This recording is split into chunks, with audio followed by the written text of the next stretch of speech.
Hi guys, Dr. G here with day 11 of Checkups with Dr. G, and today I am talking about hypertension as it relates to African Americans and also some things that you can do to help support your body when you're dealing with hypertension. Now, yesterday I received a question that asked if edema is a symptom or swelling is a symptom of hypertension.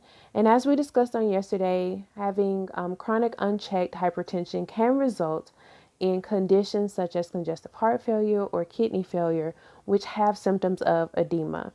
So, if you are dealing with chronic hypertension and you're starting to notice that you're having swelling in your legs and in your ankles, then you may want to go ahead and follow up with your cardiologist or your primary care physician so that you can get a cardiac workup or a renal workup or kidney workup, I should say.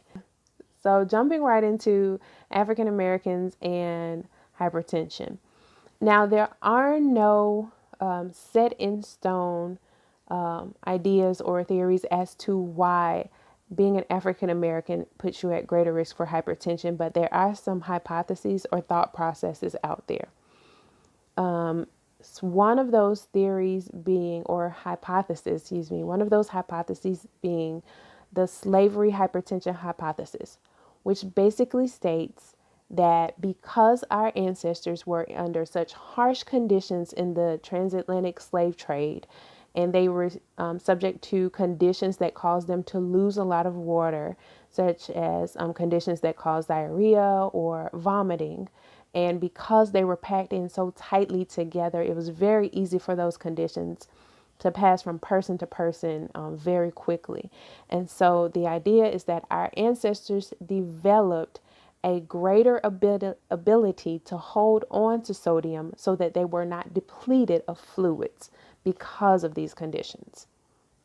So that is important because as time went on and our ancestors began to eat more foods that are higher in sodium, and because our bodies had developed this ability to hold on to sodium, it increased the amount of circulating sodium in our bodies, which when you have too much sodium circulating in the body, your kidneys are not able to excrete it at the rate that it should, and it increases your blood volume, which increases the amount of force that the heart has to take to pump the blood, which increases your blood pressure. Now, that may be a lot, and you may need to rewind that a couple of times to get it fully. But again, that is just one of the hypotheses about why it is that African Americans have a greater risk for hypertension. Also, we talk about socioeconomic status. So, being in a place of poverty or having come from slavery and being of a lower socioeconomic status, African Americans have in the past not had as much access to health care. And it's still true for some people and in some places, or for a lot of people in a lot of places. We don't have as much access to health care. There are more food deserts, meaning that there are not a lot of places that have fresh organic fruits and vegetables. And so you're not having access to proper nutrition or food, and not as much access to health care, which causes us to not be able to properly seek physicians on a regular basis, or causes us to not be able to get access to the proper nutrition that we need to feed our bodies and keep our bodies healthy. Also, even when we do have access, a lot of times these foods can seem very expensive. And so we end up spending money on food that is cheaper, but also higher in sodium and less in nutrition. And so that puts a lot of pressure on our bodies. Also, when you're in a lower socioeconomic status, you tend to be under more stress. As we talked about yesterday and the day before, stress can be a precursor for hypertension. And so all of these can play into why African Americans and people of color tend to have more incidences of hypertension. Another thought process is post traumatic stress disorder. If we think about the things that we see on the news, on Facebook, on TV on a daily basis about the death of African Americans at the hands of those that are, designed to protect and serve us.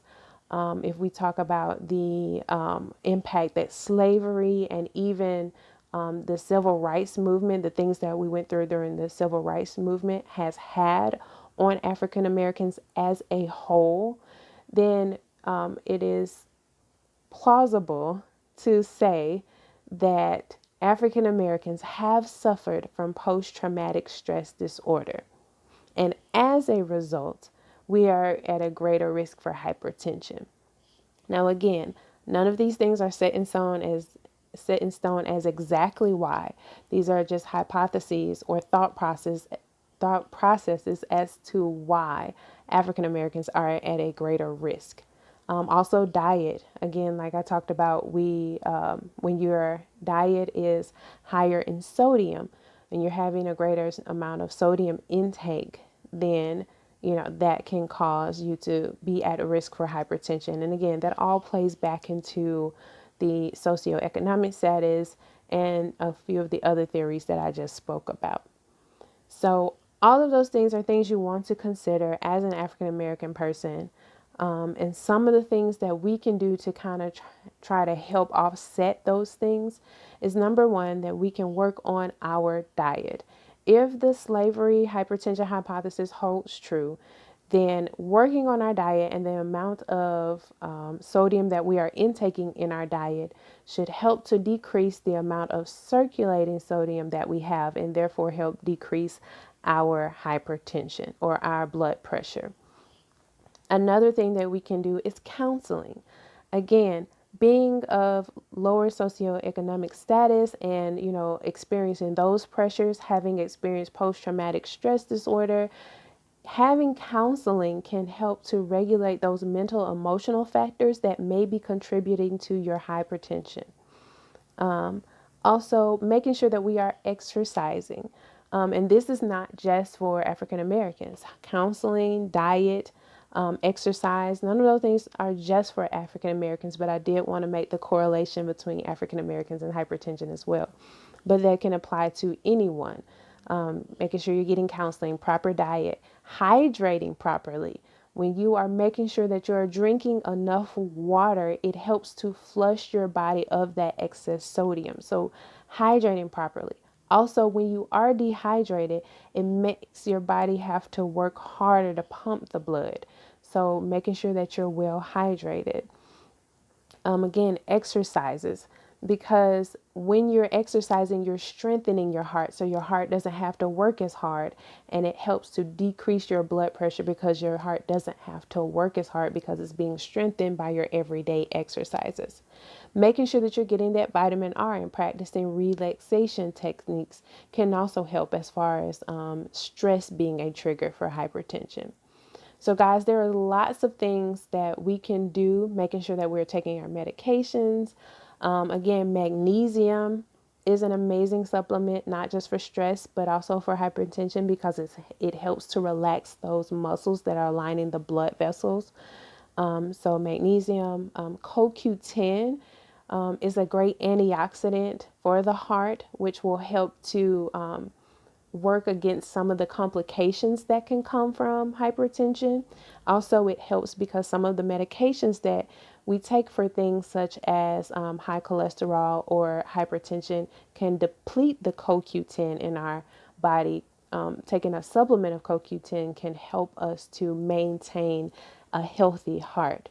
So these are just some of the things that you can do, and just some of the theories and hypotheses about African Americans and hypertension. If you guys have any questions, please feel free to comment below. If you have any, if you don't want to comment below, if you want to send me a direct message, you can at wholeyouwithg@gmail.com, or wholeyouwithg on Facebook, Instagram, or Twitter, and I'll be more than happy to answer any questions that you have.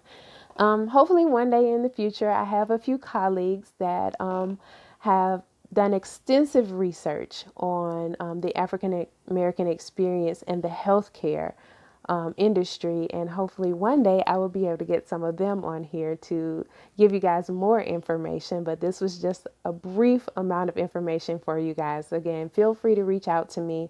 I'll be more than happy to help you guys and give you more information as need be, or answer any questions that you have. Again, guys, this is Dr. G, and I will see you guys tomorrow with day 12 of Checkups with Dr. G. Have a great night.